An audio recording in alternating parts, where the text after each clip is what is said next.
Hello.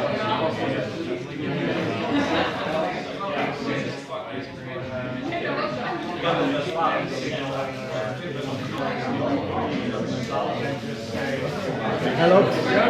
Could you help?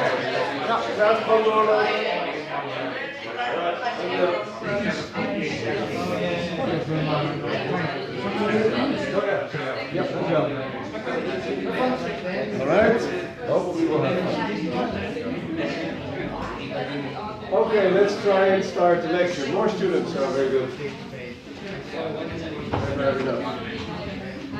Okay, good afternoon. Second lecture about multiple sequence alignment. Today I'll try and fill you in a bit more on what kinds of trickery people have thought about and even implemented to improve the quality of multiple sequence alignment. So as a reminder,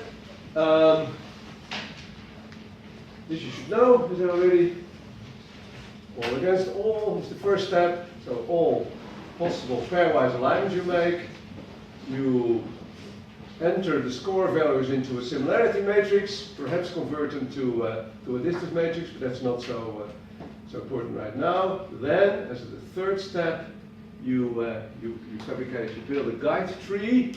You can do this in a phylogenetically very sound way or just a quick and dirty way, depending on how important you think that this order actually is. But then the last step is you follow the order dictated by this tree into piling up the sequences in groups of two all the time, it's merging two groups at each step into a final multiple alignment. So we talked about what is reasonable about the strategy. You do all of this because, as we said the last time, all these methods that are exhaustive try all possibilities. Well, they can never work. The combinatorial explosion is too large. There are heuristics in those methods even as well, and in practice they're hardly usable. So we need to save on speed, and this is a reasonable strategy, which is indeed adopted in most, if not all, multiple sequence alignments that are out there on the market at the moment. Okay, here are a few of the problems or challenges, whatever you want to call that. So alignment errors. So if you make an error, it certainly at the beginning, it increases non-linearly with evolution. Oh, sorry, this is another point. The alignment error. So if sequences become more distant, the chance that things go wrong in pairwise alignment increase non-linearly, right? At least that function I showed you, falls down pretty rapidly. So that's the challenge, of course. So what is a feature of this progressive strategy is once a gap, always a gap, meaning whatever you affect in earlier steps, during earlier steps, is not to be changed anymore. Which is a problem if you do something wrong. And if you do something wrong, early on is a problem because there is even error progression. If you have part of the alignment early on incorrectly, as a build-up later on, you will pay even bigger price because other sequences might go wrong in matching up because of incorrect signals suggested by erroneous alignment. Okay, so, and why is that again? Because you never get back on decisions taken. That's the greedy nature of progressive alignment. Then another problem with progressive alignment is, I'll go back to the picture to show you that if you are here, you start really aligning, so to speak. This is all preparatory for the final multiple alignment. Here you have the order, and you start building, these are the first two sequences that will be aligned, and at this moment, only the letters, only the information of those two sequences are used, and the other sequence information is not used at all. Only at the very last step, in this case here, this is the one sequence will be aligned here against the four pre-aligned sequences. You see that then the information at that moment of all 5 sequences in this example is used, which is a bit late. You'd like to maybe do this earlier on, and you won't be surprised to find in a moment that 2 strategies are doing. Okay, so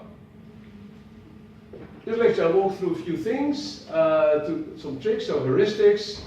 So Clustal we did last time. This we will do the tea coffee program, where they do matrix extension. I'll explain that in a moment. Props consists of is a methodology that follows suit in the steps of tea coffee, doing the same idea in a bit different way. Profile pre-processing is one of the hallmarks of praline. That's our in-house. So tea coffee used to be in-house. When I was out of the house, I used to work in London for 6 years. That's where we developed that program. The postdoc who developed it is now using this in Spain and developing it on. That's all fine. Praline was also started there in London, but then it's now here and even developed further as we speak. By Mao is one of our PhD students. Another trick we implemented is using SciBlast, the most widely used program in bioinformatics, to optimize alignment. And other things are that we use all kinds of other information, not only the letters, the amino acids of protein sequences, but other information, even predicted information, to try and squeeze more out of this multiple sequence alignment. So let's start the first one for today. Since cluster was done, we go to matrix extension. The program there is called tea coffee. What's in the name? But you know, this looks so silly that most people immediately remember the program name, right? And so that's an example. So this program, it's already Stone Age, you would say, but it's still actively used. Though the first paper was 17 years ago. So it performs the progressive alignment protocol. It follows that as all the others. But this program is even able to use different multiple sequence alignments coming out of other methodology, and then pull these together and make some consensus multiple alignment out of that. All kinds of possibilities are there, but we'll use it now, what I'll explain to you, and from that you could think how you could use the information of other alignments. I'll go in the basic modes of tea coffee, where it's just used as a program to do to make a single, hopefully best, multiple alignment of your input set of sequences. So basically what is happening, tea coffee views alignment as a battle. What is it going to do? You know, you've learned and you've even implemented that in the first assignment. There is local alignment, there is global alignment, and these things at times can be different. So tea coffee takes a stand, well, we don't know initially what it is, so we would like to use the global patterning of the sequences, but if there are kind of motifs, really things that are important for the function, maybe it would be good to zoom in, so we also use local alignment at the same time. And I'll get to how that is done, it comes in a moment. Then, you know, if we have this information, and it might be that the local alignment of two sequences will be different from the global alignment between those two sequences. So there can be conflicting alignments. I'll fill you in on it. If you think, ooh, does this work? But just guessing the facial expression you see sometimes. So basically, we use a library structure to collect all of this maybe conflicting information and then put it into the best alignment that's possible given those constraints. And what we also do is, and I'll talk about it, you can make an alignment of two sequences directly, but you can also say, maybe I make an alignment between one sequence and another sequence, and then with other sequence, I'll show you if it gets better. So basically, to give you an idea up front is, you know, if you know how to play chess, you know how to play chess, it's a board, it's a difficult game, all these different pieces, it's two-dimensional matrix, you play, one will win, and then you go to China and they say, chess, it's on a single board. We play chess on 5 boards, and the queen may go from one board to the other. So you get an extension of the rule set. It's a bit more complicated, but they can play chess like that. That's very interesting. And so tea coffee is, you know, if you think you know how to align, then tea coffee is going to play alignment on different boards at the same time. So how does that work? Here is an example. Well, tea coffee is initially at the pairwise stage. Remember, it's the progressive stage, so I'm now talking about when we start and we first have to do the pairwise, all against all pairwise alignments. So here, there is one program called L-Align, that's a local alignment program. What tea coffee does, it selects the 10, I think it's 10 or maybe 20, according to the 10 best local alignments of two sequences. That's the information it uses, and it uses the one global alignment.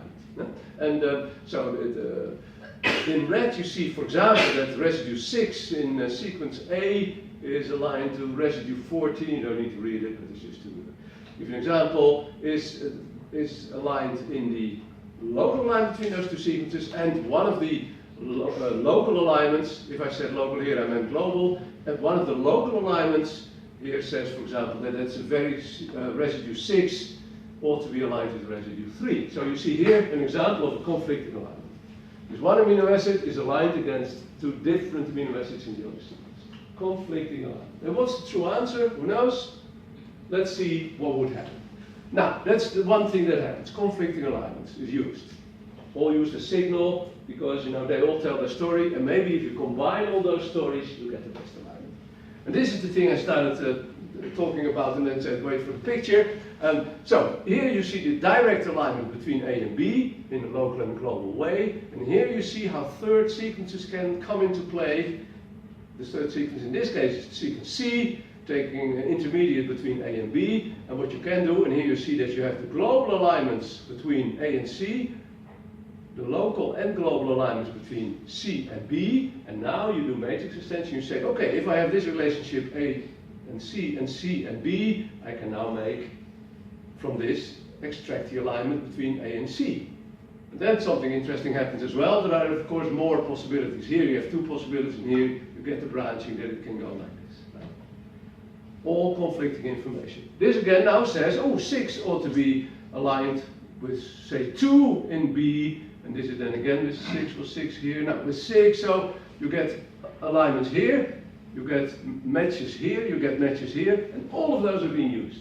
Well, thrown in a big pot, and then the program looks, oh, given all these constraints, what is the best, the most consistent alignment? That's the point that T-Coffee tries to do. And here you see, you get an inkling of that if you combine all the information. And how many third sequences are there, by the way?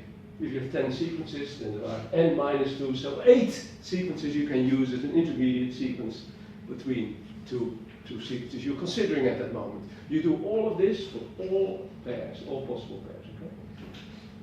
Here you see what happens if you would, for sequence 6 in this as an example, in sequence A, you see that all these third alignments and the direct alignments will sort of make these patterns, and what you see, the thickness of the line, if you can see it in the back of the room there, you know, so what happens more is more consistent, will add up, so you get more signal, in this case, for this alignment, right? So the idea is, and that's the nice thing in statistics, signal sort of adds up, hopefully, most of the time, and noise disperses. So by doing this, you see indeed that the signal comes up more clearly, okay? That's the whole mark of T-Coffee. To give you a further example, I think this ended up in the paper, Cedric, who is the prime man who wrote the code, like Garfield it seems. So here are protein sequences, and we now know history, right? We know evolution. So there are 4 input sequences. Luckily these are the 20 symbols, really amino acids. Garfield's the last fat cat, Garfield the fast cat. And here you see the alignment that, for example, Clustal makes of these two sequences. The alignment Clustal is global and semi-global. This is the alignment that Clustal makes, and what do you see? We know, of course, very well that the cat motif, you see it here, there's this, of course, this cat here ought to be aligned here. You see that in sequence 2, the cat motif, if you like, is misplaced, right? Of course, a fake example, that is not really protein. You see what we try to do. So, if you do the T-Coffee with the libraries, you have all these possible alignments. They get a weight. Here you get the impression of that. This is the direct alignment. It's 4 sequences. So here you have the first triple alignment, the sequence C as an intermediate, and here is sequence D as an intermediate. Yeah, and you see that these alignments are the local alignments. You see that not all letters are always connected. It doesn't need to be. So you take all of this information, put it in a library, add up all the weights of all of these matches, and then you get something like this.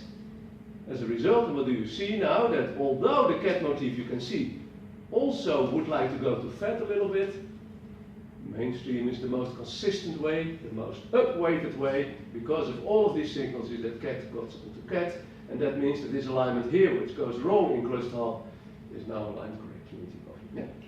So that's the strength of T-Coffee. It uses what is T-Coffee doing at this moment, and that's one of the points, one of the challenges.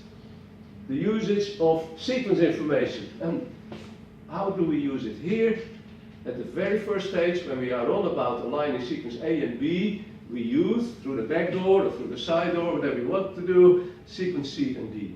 So indeed, information from all four sequences, from all the sequences used at the very first step already by this matrix extension. Okay? And that seems to help.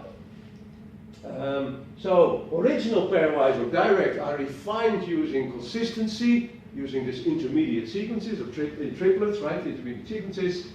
And so a distance and the guide tree again they are built on all of these refined alignments. Yeah. So in the steps, so basically if you go back to the picture of yeah, here we are. So here already happens all of this, the triplet sequences. And it happens also here, by the way, it happens. So here it uses also information from all of those books. And so here already at this stage, T-Coffee uses information for each sequence alignment of all the other sequences by means of these intermediate triplet sequences, if you like.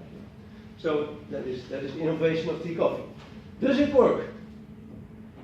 Let's go. So basically, well, here is what can happen. Maybe the direct alignment between two sequences. This is just a search matrix for two sequence alignments. You know, the one you filled in your program that you wrote. This might be the direct alignment, how it wants to do it. And then this might be selected by T-Coffee as an alternative pathway based on all the other sequences. If you want to get an image of that, you know, not too long you will be, you'll have your master degree and maybe you'll become a boss somewhere, right? And then you're working in a company and you need to hire somebody. There are all kinds of candidates and you need to hire the best one. How do you do this? So people decide, you know what, I take interviews, I interview each of the 5 candidates and I'll decide who is the best and work with that person.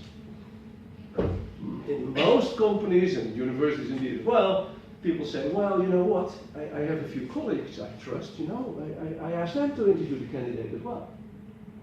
And you know, at the end of the day, I listen to them, what did you think? And then there are 2 types of persons. You think this candidate was an absolute genius and you need to, you know, it's the best hire ever and you want to go for it. You talk to your 4 colleagues and they all say, we've never talked to a greater idiot in our lives. What do you do? Then there's the type of person who says, forget about it. I'll hire the person regardless. Then you're in the old programs. T-Coffee says, oh, hold on a moment. If they all think we shouldn't do it, maybe I should not hire. I look for another possibility. That's the role of these third sequences. There's the colleague you ask to take an interview. What do you think of the matches between that sequence and this? Ah, okay. You ask all the colleagues and you make the assemble story. So this is, you know, in this case, me thinking it was a great candidate, and the other saying it's an idiot. You should take an alternative pathway. Okay. Okay. Last time I showed you this illustrative flavodoxin example. I'll show you that same example. What the great T-Coffee program is doing. Look at this. Totally wrong. Sorry. I hope it shocks you a bit. This story is the idea. So what is happening? Look at the alignment. This is this outlier sequence. Maybe you remember these were flavodoxins. This was the chemotaxis protein, and these were the red ones were beta strands, and blue was alpha helix. And the idea was that a good alignment should have these lined up. And what do you see? This is all pretty good here, much better than cholesterol if you remember. This is all good. This is also good. This was good, and here it's terrible. This should have been all the way here. Look, this is all gone, shift to left. Now, I told you a moment ago, T-Coffee uses signals from global alignment and local alignment. Now, you can't see this, I don't know who has very sharp eyes, but here there is a fragment, I, E, E, K, L, K, and what do you see in this sequence? Although this fragment should have been all the way here, it also reads like I, K, E, E, K. It's a local fragment that is so similar to what it finds in the others that it thinks, I know what to do. This is a local, it's functional, it should be there. It shifts the whole alignment and it's, what does T-Coffee know? It tries to do the best. It's, you know, you program the thing up. And in this case, that's incorrect. Because there was a strong local signal that was not biological. And again, programs follow some mathematical rules. They're not human, right? So that's maybe a shock, but now there is another horrendously difficult alignment from kinase nucleotide binding sites. Here we go. No program at the time could do this, because these red bits are the functional motifs, and you see enormous gaps, and all the other programs can go wrong on this, and T-Coffee is doing this brilliantly. And overall it's a pretty good program. But you know, there's also a point to show, even the program that works by far the best on average can completely screw up in single cases. And the interesting thing for you is your single case. So there is a bit more likelihood that a good program on paper will do better, but there are no guarantees here. It could fail miserably on your alignment. So you can see that also a program like T-Coffee suffers from this. Okay, so playing chess on multiple boards. So we go on a little bit with matrix extension. T-Coffee can do many things. It can even use structure and so on. But, I'll go to the next program, which is widely used. It's a slow program. From next week, we'll talk about Markov models and hidden Markov models. This program makes use of that framework. So in a week or two, you would be able to understand really how it works. But PropCons is really a probabilistic approach, more than, say, dynamic programming. Well, it's also probabilistic, but in the end we add up numbers. It's not complicated mathematically. This is more complicated mathematically, because you might say that what it tries to do is, for each position in the alignment, it sort of abstracts a blossom matrix. For each position, it says it probably exchanges, the likelihoods are set, while in all the other programs you just select a blossom 62 or a pen 250 or whatever you want to do and use those for all positions. Here it takes the alignments, looks at it, puts it in a formal probabilistic framework using Markov modeling, and basically builds probabilities for each position. But it just follows also, and that is also based upon consistency, and that's the hallmark of T-Coffee. That was the first program that really implemented this sense of consistency using third sequences. That's also used here. Now, there's another interesting point, and at the very end of the lecture, I show the numbers we compiled in the year 2000 for T-Coffee. In this business, somebody's overtaking. We all have the same database. This database is used a lot. I'll talk more about it. It's a set of multiple lines that are supposed to be correct. Guys work with more about it at the end of this lecture. So a lot of programs would check the database and be in competition. Think about a new trick. Now I'm 0.1% better. You write your paper and then you wait half a year. Another program takes over, it's a bit better. So it's this sort of friendly battle that's all the time going on. But what you see is, in most cases, you get that if programs run over a reference database in the paper about the program, that own program is always doing better. Very strange. So if you're the author of your program, you run against the database, you get some performance measure, and now you ask somebody else to do it, and for some reason that score tends to be lower. What is that? Right? Is that science? Trickery, or is that just psychology? What is that? Well, the fun here is that it's cheating. Right? And so here the scores, and there's a table, and you will see that there are quite some differences. Well, this program is good, but it's very, very slow. So this is one of the programs like T-Coffee that you can generally use. It most of the time makes a reasonable alignment, but at the price of time. You have to wait. Okay, let's go to another trick. And that's a trick from our own kitchen in Praline. Praline is also a progressive alignment method, and like in T-Coffee, it tries to use information from other sequences early on in the process, but does it in another way than T-Coffee does. And here there are ways profiles and pre-profiles, and I think you know enough that I can try you on this trick.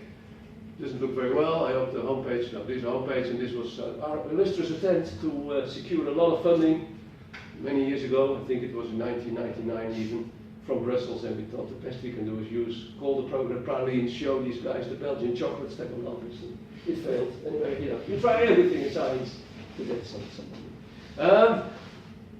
But the program is still there, that's what matters. So, what is profile preprocessing? Now, in fact, like the word preprocessing suggests, it's doing something before you really go in alignment. And here what we're going to do is, we are going to describe each of the input sequences in a little bit different way.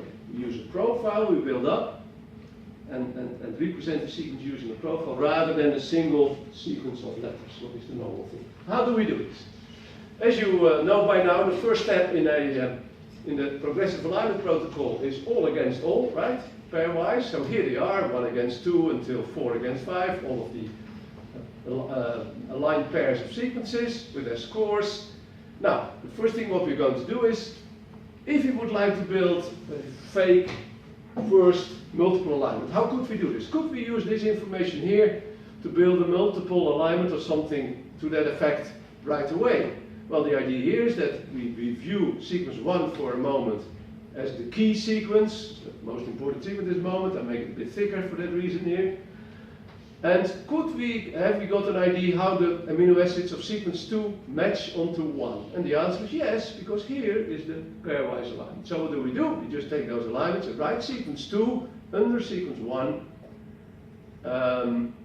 as this alignment dictates. What do you think about this in pairwise? Does that make sense to you? Should be together. It's not a good picture, right? Gap against gap is not a good idea in the pairwise case. There's no information. So it should be there, but it doesn't matter. So anyway, you can do this for sequence 1. Then the next question becomes, could we do something like that with sequence 1 and 3? And the answer again is yes, because that alignment is to be found here, okay? So what you build up is a so-called master-slave alignment. Each of these sequences are aligned on the first sequence in this case, but these sequences do not talk among one another. 2 and 3 do not do anything together, and 3 and 5 also. Yeah? It's all, they're the slaves, and they align themselves onto the master sequence, in this case, sequence 1, using the pairwise alignments, as they've been precompiled in the first step. Okay? Now, but this looks like a multiple alignment. It's not a genuine multiple alignment. It's not that all sequences talk, but it looks like a multiple alignment. So we can abstract a profile from this alignment. So this now is the profile pertaining to sequence 1, the key sequence, okay? And this is probabilistic because, in a column like this, there could be different letters, or it could be totally conserved, all the things we know about alignment. Yeah? So this is the situation what we do for sequence 1. And what we can do for sequence 1, we can also do for sequence 2 and for all 5 sequences that are the input in this set. Okay, so that means, this is one little thing I should say. What do we do? Oh, there's not a good, here for example, this is the proper example. If we write sequence 2 under sequence 1, what will happen? What should we do here? Do you see that? Are there gaps here? So what could you do here? How do you get rid of this gap then? You cut out, you delete the residues opposite this gap. Yeah? So that means maybe here is alanine 31 in this sequence, and valine 32 and 33 and 34, they're out, and you go on. So you miss, but it doesn't matter. All that you want to do is get an optimal description of sequence 1 using evolutionary information from the other sequences. This is not a genuine alignment that should be used as such. Yes? But if part which is better from the left or right side. What do you mean the part which is better? Instead of just leaving it out, maybe the deletion can be more to the right or the left. Well, you could have aligned it differently. So we're not going to do anything like this. We use the alignment as they come, as they're here, and we process them like this. Yeah? Okay, another question? Yeah? I don't understand how the first step is used in the second step. You mean this step here? Yeah. So these are the alignments. I'll use those. So basically you have pairs of amino acids, alanine 31 in sequence 1 against valine 35 in sequence 2, right? All these pairs. So the second step is just a summary of everything that's selected? Yeah, you just write the sequence under 1 according to these alignments. That's all you do. But then you squeeze, you make sure that you don't get, you delete all these amino acids that would lead to a gap in the key sequence, right? Yeah. So basically, By the way, Cyberlast is doing this too. It doesn't allow the sequence that is, in the key sequence again. So it's the same thing. So this again is called by slave alignment. So this is what I mean here by slave residues. Residues in the order sequences, then the key sequence are deleted if they would end up. Yeah, another. On the left side you have 1, 2 and then 1 again. On the left side I have Yes. 1, 2, yeah. And then 1, why 1 again? I thought it was. Yeah, this is all against all combinations. 5 sequences, there are 5 times 4 divided by 2 possibilities. 1 against 2, 1 against 3, 1, 4, 1, 5.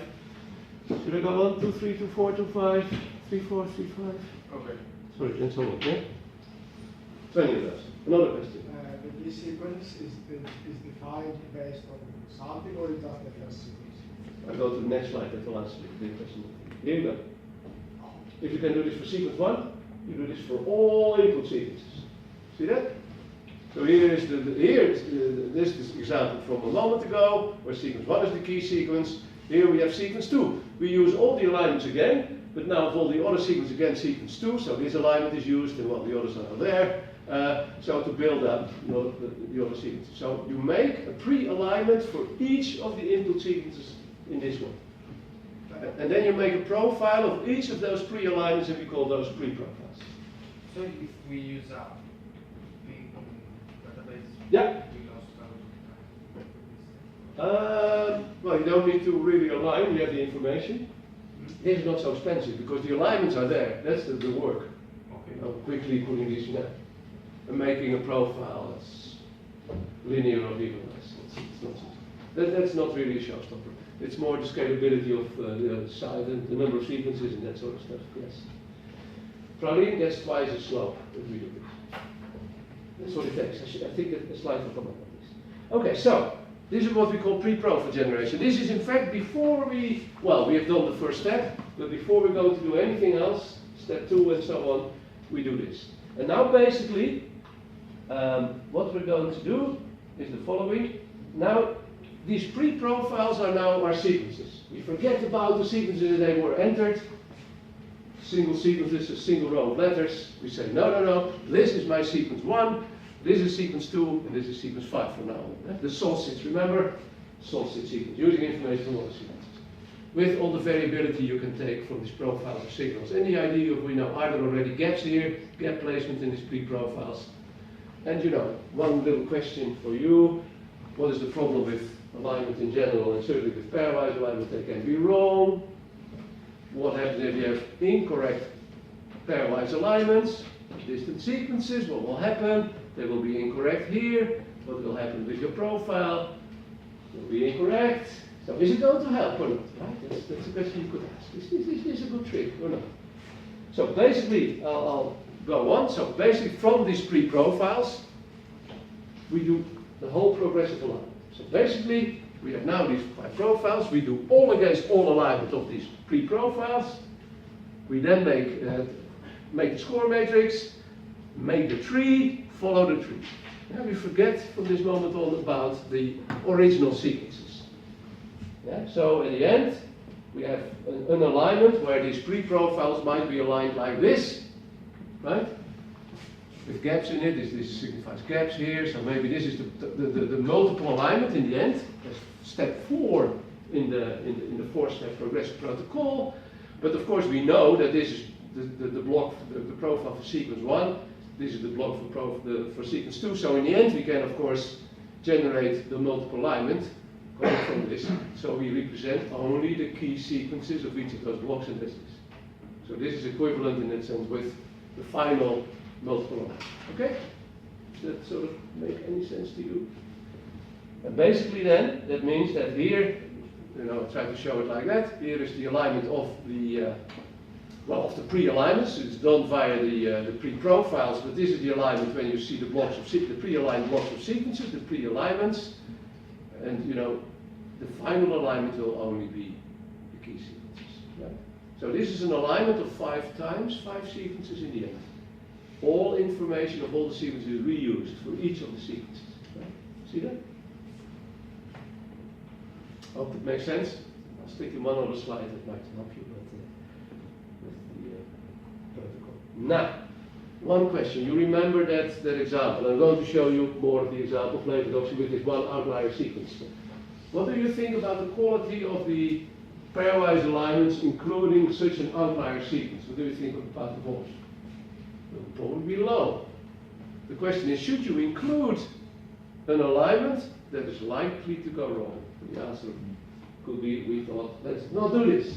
Let's take a cutoff, and how can we sort of decide whether an alignment, a pairwise alignment, is trustworthy or not? You look at the alignment score. How's that? If that is high enough, you say, okay, I trust it. If it's a bit lower, you select threshold value and use that to select how many sequences you will allow in your pre-alignment, and from that generate a pre-profile. Okay? So here is an idea, and I'll show you this picture. This is what I just all said. Here you see how it might develop, how many sequences might be lost, and I give you an example of this. I'll talk you in the direction of this flavodoxin example. These are in total, I think it's 14 or 13 sequences here. This is a pre-profile for sequence 2. If you just allow all sequences, also this distant sequence. This is if you don't use a cutoff, you think every alignment is trustworthy, we put everything in and we make the profile. This is the representation of sequence 2. If you use a cutoff, and you can do the same for sequence 3. Now, if you in Praline select a cutoff, and in this case it doesn't matter, 1500 was used as a cutoff, you see that not all sequences are used for sequence 3 in this sequence. I can't even read it from here. It's sequence 2. Got the same log, consistency, very good. But not all sequences, only 4 extra sequences are used. Yeah? So, and you probably see that the last sequence, which is called 3, this was the difficult sequence, 3 chi. Now, if we go on with this cutoff and look at what happens later on, this is the pre-profile for sequence 3 chi, the outlier sequence. What do we see? Given this cutoff, all alignments it makes with the other all pairwise alignments apparently don't generate the score, are lower than that. So this pre-profile only holds information of that single sequence. Only the key sequence is in. How bad is that? Does this help this sequence? Back to square one, you could say, if you do the traditional protocol, you have all sequences like this. So you don't accumulate more information, you don't use more information, but the others do. Here you see there's also a somewhat distant sequence, as you can see, and this sequence only accumulates information from one other sequence. Yeah?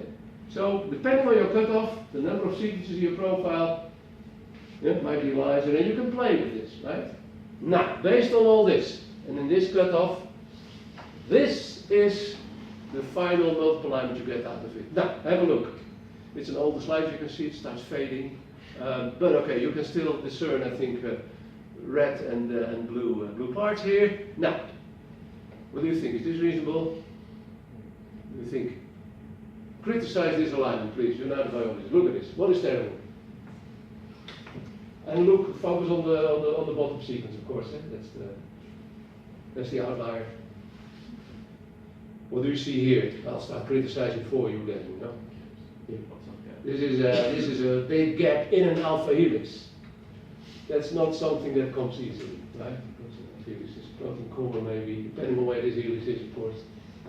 Okay, so maybe that's not correct. But the placement in general of red and blue, I hope you agree with me, is a lot better than what you've seen in the earlier pictures. So it seems to work. Yeah? Here's that slide I wanted to talk to you about. So what do we do? Oh, is this going to help you or does it not help you? Normally, you have all against all. You compile the scores, put it in the similarity matrix, guide tree, multiple alignment. What happens now? Pre-processing happens first. From the pairwise alignment, you build all of these pre-alignments, master-slave alignments, make a pre-profile, and then do the alignment, and then do all of the all against all is here, of the pre-profiles, and then you go through this. And that is why, since most time is spent here, the computer times double. Right? Okay. Now, what information are we using here? Initially, just a global alignment between each of the pair of sequences. Yeah. Coffee's coming soon, guys. I know it's difficult, but bear with me. I need to talk to you about this. So, who knows what this is? Global, semi-global, local. Okay, good. Okay. Now, that's what Coffee was doing. In Praline, we can do something like this. We can say, you know what? We start using local alignments of each pair of sequences because they pinpoint evolutionary memory, what is important, functionally perhaps. Let's zoom into those. But what we are doing, and that's what I try to show you like this. Okay, great animation, I hope. Sequences, basically a multiple alignment in most cases is a global alignment between sequences. What does that mean? That, you know, the sequences run from the beginning till the end. The alignment should be collinear, right? And what might happen, what happens if you would have another local alignment that would run, for example, here? Could this happen with this sequence in a global setting? What does it mean if we have a local alignment here? That's very good. That means that the first bit of that sequence gets aligned to the last bit of this sequence. Can this happen at the same time as this alignment? And the answer is no, because now you get crosses, right? So I'm trying to show you this.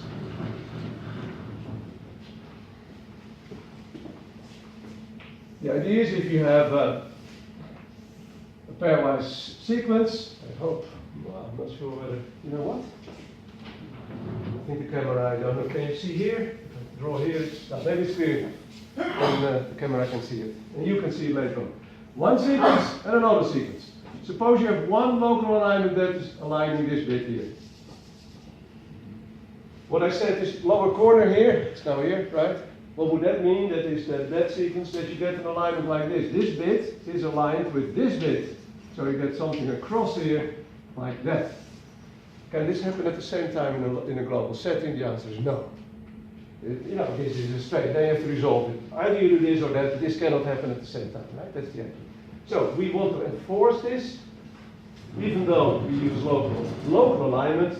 That's why we say, okay, if this was the best alignment, now any next alignment should be here in this part of the matrix or here, because those will be collinear, right? That's just the idea. So what happens? Suppose this alignment is now the best, happening there.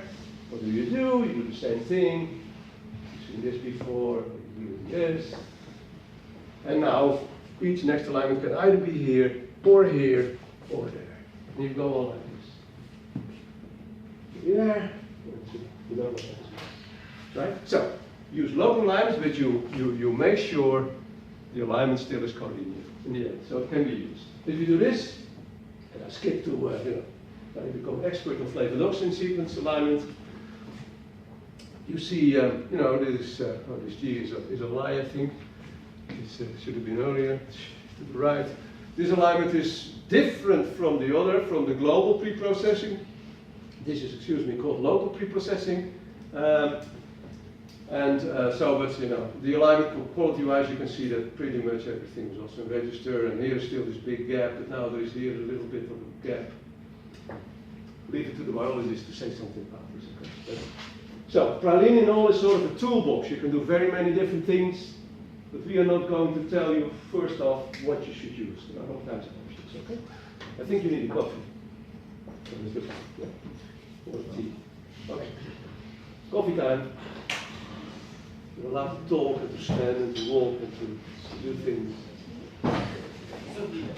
Yeah.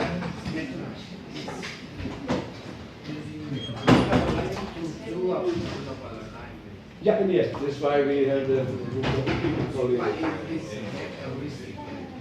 So the idea is that, I didn't show that we make the master-slave model. So basically,